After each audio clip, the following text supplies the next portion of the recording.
प्रेक्षकांनो, कमळी मालिकेचा जबरदस्त ट्रॅक आपल्याला पाहायला मिळालेला आहे. कालच्या भागात आपण पाहिलं की आता इकडे जोराशोरात पार्टी करणाऱ्या अनिकाचे स्वतः आता आजोबा तीन तेरा वाजवणार आहेत. कारण आतापर्यंत इकडे इकडे आजोबा गप्प बसलेले आहेत. पण ज्याच वेळेला आपल्या नातीची एंट्री झालेली आहे, नातीच्या एंट्रीच्या वरती मात्र आता इकडे आजोबांनी खूपच मोठा धमाका केलेला आहे. आपल्या नातीच्या एंट्रीच्याच वेळेला मात्र आजोबांनी या सगळ्यामध्ये ज्या वेळेला अनिका तिच्या अंगावरती हात उगारायचा प्रयत्न करते, त्याच वेळेला धूमधडाक्यात एंट्री करत मात्र आता ठणठणीत बरे झालेल्या आजोबांनी मात्र अनिकाला तिची जागा दाखवत आपल्या मोठ्या नातीची ओळख जगासमोर आणलेली आहे.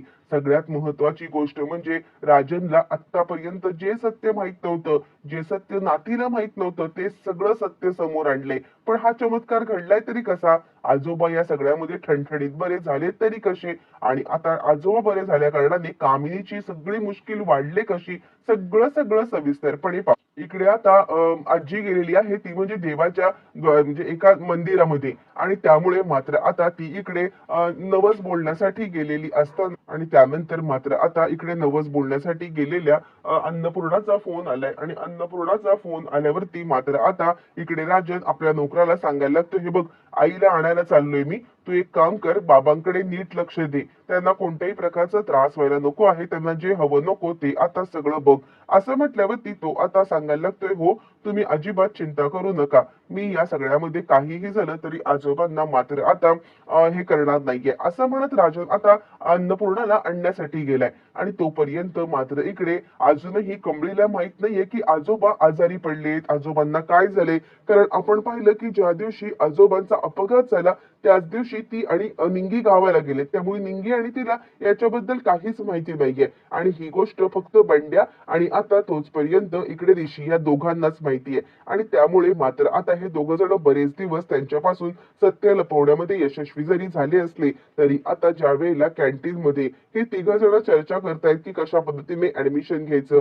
कमळीचं तर फी भरून झालेली आहे, पण अजून निंगीची फी भरणं बाकी आहे. आणि त्यावेळेला मात्र आता बंड्या सांगतोय, मी इथं काम करून थोडेफार पैसे वाचवलेत, त्यामुळे निंगी तू एक काम कर, हे पैसे भरून तू आता ऍडमिशन घे. पण त्यावेळेला ऋषी म्हणतो, इतक्या पैशाने काही नाही होणार आहे, तू एक काम कर, वरचे पैसे मी देतो, तू हळूहळू करून मला फेडून दे. त्यावरती आता इकडे बंड्या सांगायला लागतो, ऋषी सर, आधीच तुमचे खूप माझ्यावरती उपकार आहेत आणि त्यानंतर मी अजूनही तुमच्याकडून उपकाराची भाषा करून घेणं म्हणजे हे कितपत योग्य आहे? ऋषी म्हणाला, तू मला परक करतोयस का? आता कमळीची फी नसती तरी मी दिलीच असते ना. निंगी सुद्धा माझ्या आता बहिणीसारखीच आहे, तू अजिबात चिंता करू नको. इकडे तोपर्यंत राजन आता त्या नोकराला सगळ्या सूचना देतोय आणि सूचना देऊन मात्र आता तो सांगायला लागतोय, काहीही झालं तरी सुद्धा तू या सगळ्यामध्ये इथून कुठेही हलायचं नाहीये आणि जे काही हवंय ते बघायचं आहे. यावरती ऋषी सांगतो, हे बघ बंड्या, आत्ताच्या आता आपण फी भरायला जाऊया. बंड्या सांगतो, ठीक आहे ऋषी सर, आपण फी भरायला जाऊया, पण मी तुम्हाला एक गोष्ट सांगू का? आपण एक काम करायचं आहे, म्हणजे आता म्हणजे तुम्हाला वेळ मिळेल ना तेव्हा आता महाजन आजोबांना बघून या. असं म्हटल्यावरती मात्र आता इकडे बोलता बोलता तो हे बोलून गेल्यामुळे मात्र ऋषीला मोठाच धक्का बसलेला आहे. कारण कमळीला आपण सत्य सांगितलेलं नव्हतं आणि अचानकपणे हे सत्य तिच्या समोर आलेलं आहे. आणि त्यानंतर कमळी म्हणते, काय झालं आजोबांना? आजोबा ठीक आहेत ना? तुम्ही सगळेजण माझ्यापासून काही सत्य लपवताय का? असं म्हणत कमळी आता प्रश्न विचारायला लागलेली आहे. आणि त्यावरती मात्र आता इकडे बंड्या सांगायला लागतो, नाही नाही, अगं काही नाहीये कमळे, असंच आपलं भेटून यावं असं म्हटलं मी. म्हणजे तुम्ही इकडे आल्यापासून मात्र आता आजोबांना भेटला नाहीत ना, असं म्हटल्यावरती मात्र आता लगेचच ती सांगायला लागते, बंड्या, तू खोटं बोलू नकोस हा, तू अजिबात खोटं बोलू नकोस, मी आता जे काय सांगतोय ते आता ऐकून घे. त्यावरती बंड्या म्हणतोय, नाही ग कमळी. मग त्यानंतर कमळी सांगायला लागते, बंड्या, तुला शपथ आहे, बोल लवकर. यावरती मग आता बंड्या सांगायला लागतो, अगं कमळी, काय सांगू, तुम्ही दोघी जणी ज्या वेळेला गावाला गेलात ना त्याच दिवशी मात्र आता आजोबांचा अपघात झाला. कमळी म्हणते, काय? आणि इतकी मोठी गोष्ट आता तुम्ही मला सांगितली पण नाही. आजी आणि काका मला गावाला भेटायला आले होते, त्याने सुद्धा मला काही सांगितलं नाही. आणि त्यावरती मात्र आता इकडे दिवशी सांगायला, तू कसे सांगतील, तू इतक्या मोठ्या धक्क्यामधून गेलेली असताना तुला आता हे सत्य सांगण्यासाठी त्यांचं मन कसं धाजावेल, तुला कळतंय का? यावरती मात्र आता कमळी म्हणते, ते काही नाहीये, आत्ताच्या आत्ता आपण इकडून निघूया आणि मला आजोबांची भेट घ्यायची आहे. आणि त्यावरती मात्र आता ऋषी म्हणतो, हो आपण निघूया, पण आधी एक काम कर तू, आपण निंगीचं आधी ऍडमिशन घेऊ. त्यानंतर मात्र आता कमळी सांगायला लागते, ठीक आहे, म्हणजे तू आणि बंड्या तुम्ही दोघं जण निगीचं ऍडमिशन घ्या. मी ताबडतोब आजोबांना भेटायला आता चाललेलो आहे. काहीही झालं ना तरी सुद्धा मी आजोबांना मात्र आता गप्प बसू शकत नाहीये. मग त्यानंतर बंड्या आणि निंगी हे दोघं जण गेलेले आहेत, ते म्हणजे ऍडमिशन घ्यायला. आणि त्याचबरोबर कमळी आणि ऋषी हे दोघं जण निघालेले आहेत, ते म्हणजे इकडे आता महाजन घरामध्ये यायला. तोपर्यंत आपण पाहतोय की महाजन कुटुंबामध्ये मात्र आता इकडे अनिकाने सगळ्यांना बोलवलंय आणि अनिकाने मात्र आता पार्टी केली. कारण अनिकाचं नवीन वर्ष सुरू होतंय आणि आता अनिकाने केट्या फेट्या कितीही लागल्या असल्या तरी सगळा जुगाड करून मात्र आता नवीन वर्षामध्ये ऍडमिशन मिळवलेलं आहे.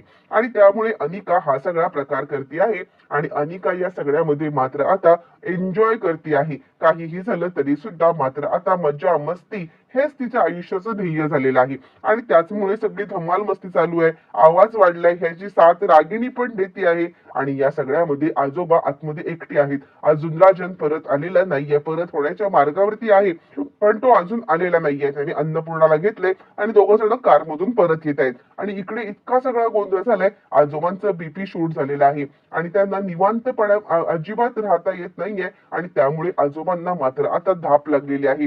आणि हे सगळं होत असताना मात्र आता नोकर आलेला आहे आणि नोकर तिकडे सांगण्याचं काम करतोय, काय चाललंय तुमचं, तुम्ही सगळ्यांनी जरा आता हळू बोला की. तिकडे आजोबांना तब्येत आता खालवलेली आहे, आजोबांना मात्र आता खूप त्रास होत आहे. असं म्हटल्यावरती मात्र आता इकडे सांगायला लागते, ती म्हणजे अनिका, तू मला सांगणार की आजोबांना त्रास होतोय म्हणून ते काही नाहीये, तुला आता मी सोडणारच नाहीये. एक गोष्ट लक्षात ठेव, काहीही झालं तरी सुद्धा या सगळ्यामध्ये मी आता तुला चांगलाच धडा शिकवते.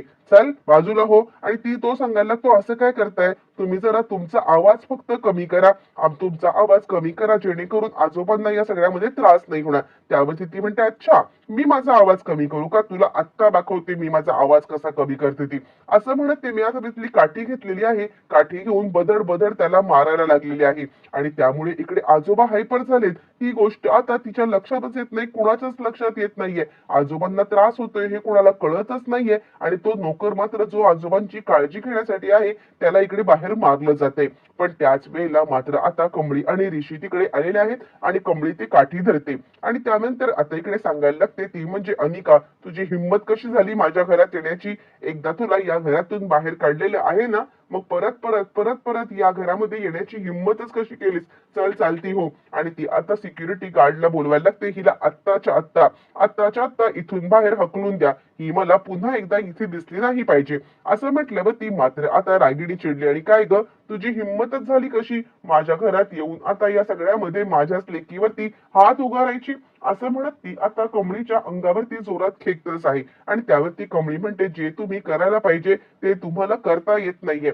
मुळातच या सगळ्यामध्ये तुम्ही आता तुमच्या लेकीला न समजवू शकलेला आहात ना काही, आणि असं असताना मला सांगताय. असं म्हटल्यावर ती मात्र आता इकडे कमळी तिच्या हातामधली काठी घेते आणि ती काठी आता टाकायला निघते. पण त्याच वेळेला अनिका मात्र आता कमळीचा हात उलटा पिरगळायला लागते.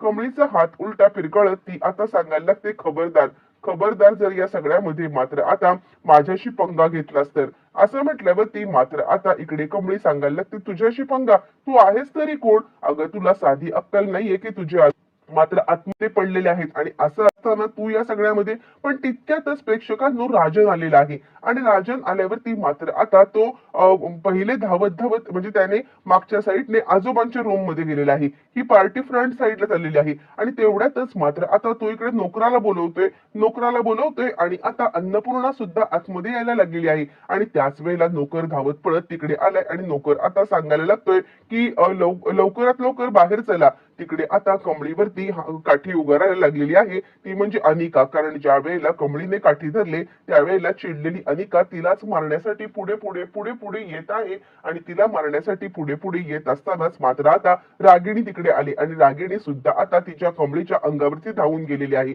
बरं, हे सगळं मात्र आतापर्यंत गप्प असलेले आजोबा राजनचा हात धरून आता उठलेले आहेत. राजनला तर आश्चर्याचा धक्काच बसलाय, हे सगळं काय चाललंय. आणि राजन आता आजोबांकडे पाहतोय, आजोबा त्याला सांगतात बाहेर घेऊन चल. राजन सांगतोय, बाबा बाबा तुम्ही बरे झालात, बाबा तुम्ही बरे झालात. असं म्हणत असताना आजोबा मात्र आता पेटून उठलेत, आत्ताच्या आत्ता बाहेर चल. मला काहीतरी मोठी गोष्ट सांगायची आहे. आणि बाबा काय सांगणार आहेत ही गोष्ट राजनला काहीच कळायला मार्ग नाहीये. पण आता तो बाबांना सांगते, बाबा तुम्ही आराम करा, तुम्ही स्वतःला त्रास करून घेऊ नका. पण ते सांगायला लागतायत माझी नात बाहेर आलेली आहे आणि त्या नातीवरती अत्याचार होत असताना मी गप्प बसू असं तुला वाटलंच कसं? मी गप्प बसणार नाहीये. आत्ताच्या आत्ता इथून मला घेऊन चल असं म्हणत मात्र आता ते बाहेर आलेले आहेत. ज्या वेळेला मात्र आता ते बाहेर आलेले आहेत आणि त्याच वेळेला मात्र आता इकडे अनिका आणि रागिणी या दोघी जणी कमळीच्या अंगावरती काठी आता उगारण्याचं काम करत असतानाच मात्र आजोबा तिकडे आलेले आहेत आणि चिडलेले मात्र आता आजोबा या सगळ्यामध्ये तिच्या अंगावरती ओरडत आता सांगायला लागतात, खबरदार खबरदार जर का माझ्या नातीच्या अंगाला हात लावशील तर. आणि त्यावेळेला मात्र आता इकडे अनिका आणि रागिणीला काहीच कळत नाहीये, कारण नातीबद्दलचं सत्य माहिती असणारी ती म्हणजे आहे कामिनी, आणि कामिनी काहीतरी कामानिमित्त म्हणजे आता बाहेर गेलेली आहे. आणि त्याचमुळे आजोबा उठल्यावरती मात्र ह्या दोघींना धक्का बसलाय आणि आणि राजन तिकडे म्हणतोय, बाबा काय बोलताय तुम्ही? आणि त्यावरती आता मात्र आजोबा सांगायला लागतात, जे सत्य तुला याच्या आधीच कळायला पाहिजे होतं ते सत्य तुला आता मी सांगतोय. हीच तुझी मोठी मुलगी आहे आणि हीच तुझी ह्या घरची नात आहे. आणि खबरदार जर का आता तिला कुणी हात लावण्याचा प्रयत्न केला. आणि अनिका तुझी तर आगाऊगिरी जास्त वाढलेली आहे. म्हणजे आता आजोबा आजारी पडले, तुला माहितीये आपले आजोबा आहेत, तरी सुद्धा त्यांना हे करणाऱ्या माणसावरती म्हणजेच या सदाशिववरती काठी उगारतेस. आणि इतकं झाल्यावरती जर का आता ही मुलगी माझी नात इकडे आलेली आहे तर तिला हे करतेस. खबरदार, आतापर्यंत मी गप्प बसलो होतो पण यानंतर मात्र आता गप्प बसणार नाहीये. काहीही झालं तरी सुद्धा तुला आता धडा शिकवल्याशिवाय मी गप्प बसणार नाहीये. एक गोष्ट लक्षात ठेव, या सगळ्यामध्ये माझ्या नातीच्या वाटेला कोणी जायचं नाहीये असं म्हणत आजोबांनी मात्र आता खूपच मोठा इशारा दिलाय, तो म्हणजे इकडे आता अनिकाला. आणि अनिका भांबावलेली आहे आणि राजनला कळतच नाहीये की आपल्या नात का म्हणतात आजोबा. आजोबा मोठा खुलासा करणार अन्नपूर्णा समोर आणि सगळ्यांच्या समोर. आता सत्याचा उलगडा झाल्यावरती मात्र आता कमळीला तिच्या हक्काचं स्थान मिळणार का येणाऱ्या भागात सगळं पाहायला आपल्याला मिळणार आहे.